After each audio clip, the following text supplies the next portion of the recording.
And I was mentioning that it would be interesting if we could take that over and convert that to additional parking for the building. So the person found something on realtors.com, but it turned out it was for the lot on the other side of Fifth Street, not on the side adjacent to the building. So this is, at this point, moot. But if there's a committee to be formed to purchase land on Fifth Street, either on the corner or down the block adjacent to the building, that's an interesting proposal that the next board can take up to expand our parking, which is always a problem here in the building. If you're interested in doing a committee with that, send an email to paul@outlook.com. Yes. You know, one of the things is, you know, I agree with additional parking, you know, and again, that lot across the street where that trailer used to be, you know, is the lot in front of that building for sale, and can it be zoned for parking? That was the lot, the one that had the trailer on it. Yeah. That's the lot that's available for $1,025,000. Yeah, but the biggest thing is, would they zone it for a parking lot? You know, with the townhouses in between there. First, we'd have to see if there's interest in doing it from the building. Yeah. I would imagine we would fund it possibly with a loan. Yeah, would it be more advantageous to, instead of looking at additional parking, to buy out our recreational lease and take it from there? Because that would be more valuable to the building than an additional parking. That is something which we've had some discussions on already. But they're not being as cooperative as they possibly could be, as far as wanting to sell the 99-year lease. They're getting good money on it compared to what the interest rates are today. I thought a few months ago, he, Yeah, because he wanted to become the managing agent of the building. Yeah, but the other thing too is all the other land lease owners that are a part of that, some of them are very minute with dollars. So, you know, this is the majority holder. If we don't get him, we don't need anybody. So, well, we can buy out the rest. I mean, at least we, instead of having, you know, you got 2 people or 3 people that own a majority, the other 4, maybe we can buy them out, and at least we have our stake in the game when it's ready to go. Okay. I mean, Okay. So let me ask you this. go ahead. Let me ask you this question. Okay.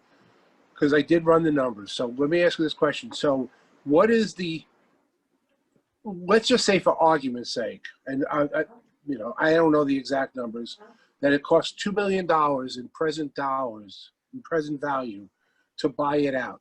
That would mean approximately $4,000 per unit, about $5,000 per unit. Again, just rounding out numbers, just discussing it. My question is, what is the benefit to us if we bought out the recreation lease? Well, Is it we're paying $14,000 a month, which I believe when we did the lease came out to like a Yeah, $175,000 a year. I agree. My question is, because it would have to be an assessment. Well, What is the benefit of buying out the lease? Howard, you can get a mortgage. We can get a 30-year mortgage on that, which will be less than we're paying now because the interest rates are not at 9%. Okay. So we would That's fine. save in the long run that by doing it that way. I'm okay. I just, you know what, again, when I read the numbers, you know, I mean, I'm planning around for being another 50 years, but, you know, a lot of people might not. And the question becomes, what is the benefit of buying out the rec lease other than we owning the property? And the second question I have is, we talked to that, you know, one person who owns 70% of the liability of the lease. What if we don't purchase the other 30%? What happens? Is there a benefit or negative to do that? So, Well, that's and Michelle, the answer is, as far as consideration, let me just respond. It was just, we were just talking about it. No action has been taken. All I just did was run the numbers.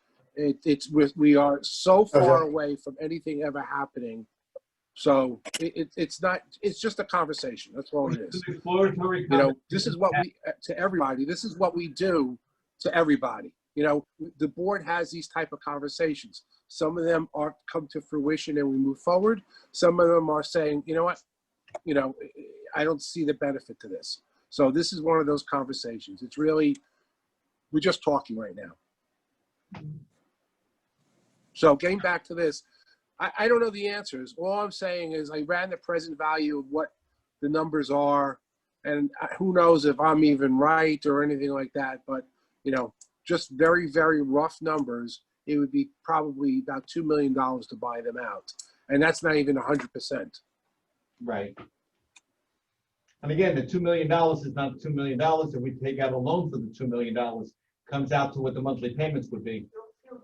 Yeah, no, I'm not disagreeing. I just, yeah, all I'm saying is that what is the benefit, the long-term benefit? But just, it's something to consider, you know, and this is not to be, we're not addressing it right now. We're just having a conversation at this point. Right. Okay. All right. I have in the room here Matt Straley, who I believe is from the reserve study. Yes, hello. Matt? Yes. Hi. Welcome. You're in our board meeting. We have 41 participants sitting in here, including the board. And you are from the Association Reserves Company? Yes. All right. We're not happy. We have a lot of things in the reserve study that you gave us last year that we didn't think was accurate. Okay. Like the lifespan of our gym, which is relatively new. You had us replacing a floor that was really just laid down a couple of years ago. So what can we do to update this? So we're on, I believe, have you guys under contract for a no site visit update for this year. So that means that I'm going to go through and update the components, pricing, and lifespan. So I'll age everything another year. But if you can send me a list, go through the component details and kind of give me a list of things that need to be updated with accurate project history, because I'm really working off of the information that is provided to me. So the reserve study is as good as the information that is provided to me. Okay. Provided to you by who? By you all. I'm pretty sure we didn't provide you information that said our gym floor needs to be replaced. Well, I wasn't provided information that was installed 2 years ago. So it was just kind of I don't even remember where it was at. Let me see if I can And what was find it. everything based There it on? is.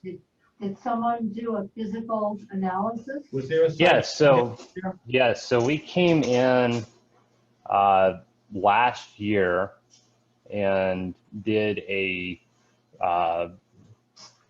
inspection. We measured everything, we quantified everything. And so the fitness room remodel, it's not just for the gym floor. The gym floor could stay intact, but we were saying that the room probably just needed to be remodeled because it looked outdated, I think was the majority of the reasoning for that. Now then, if the gym floor is new, that's fine, but we can go ahead and increase the remaining useful life on that. That's, you know, a gym is kind of a... An example, and it takes away from your credibility for everything. Well, Matt, let me go into some specific details. So for example, the fitness equipment, it says replace. There's no useful life. The mat, as you said, remodeling has no useful life. The HVAC has no useful life. I mean, I'm not, you know, Okay, et cetera. so And the other HVAC question is- I have is H- even the amounts. So HVAC is something that's a little, it's not as arbitrary because the HVAC equipment typically has a pretty predictable remaining useful life.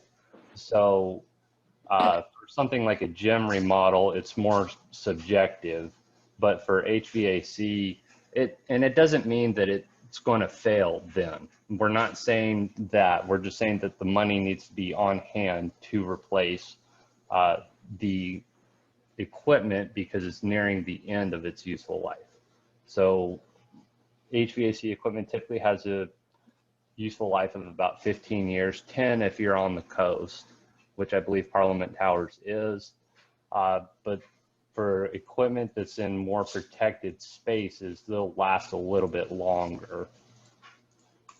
But so, All right, well, and the the bottom line cost, is that there's a, so the cost, that's based on two things. One, any information that you all provide us, that's the first place that we go to, is things that you have actually paid, and then research that we continuously do throughout the entire state of Florida. We're always calling different vendors. That's one of the major things that we do, is we're always going out and talking with people that maybe you all wouldn't have the time to necessarily go and do on your own, because we're in contact with all these other people and we can do it from a neutral third party stance. So then that way you're not getting the estimate from the vendor that they may be lowballing it to try to get the job, or they may be overselling it because they can. We're just getting a arbitrary quotes from these vendors typically. And then we also build it from costs that clients have paid throughout the entire state of Florida. So we do a lot of research on a lot of the things that we have in this study. Did you talk to Carrier on our HVAC stuff? On the HVAC stuff, Carrier's the primary supplier on that.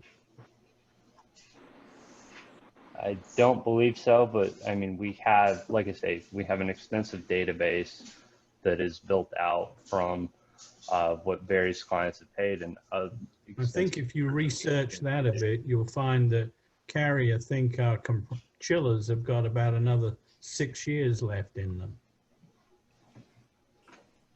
I mean, the bottom line, Matt, let's say, okay, the other question I have is on the paint exterior, how much did, you have it estimated at $612,000. So Stuart, how much did we pay for our painting? Just a ballpark, do you recall?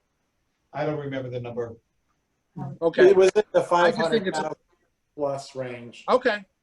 All right, I Yeah. thought it was too low, but okay. The bottom line, Matt, is that, you know, honestly, between the years, the useful life, between the years, we have a lot of questions. That's all. And we thought that we were getting a product that we can just turn around and use.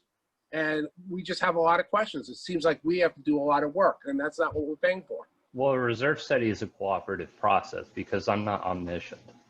I don't have all of the information. We do a lot of research, but the reserve study is as good as the information is provided to us. And so if you guys have like costs for like paint, we're happy to use it. I don't believe that we had the cost for the previous paint job. So, I mean, I would be more than happy to incorporate that into the reserve study. If you do have costs available, I want to use the cost that you all have actually paid for the different things. That's the first and primary source that we go to. Sounds like you're telling us to do our own study. You have to talk louder, Lorraine. I didn't hear you.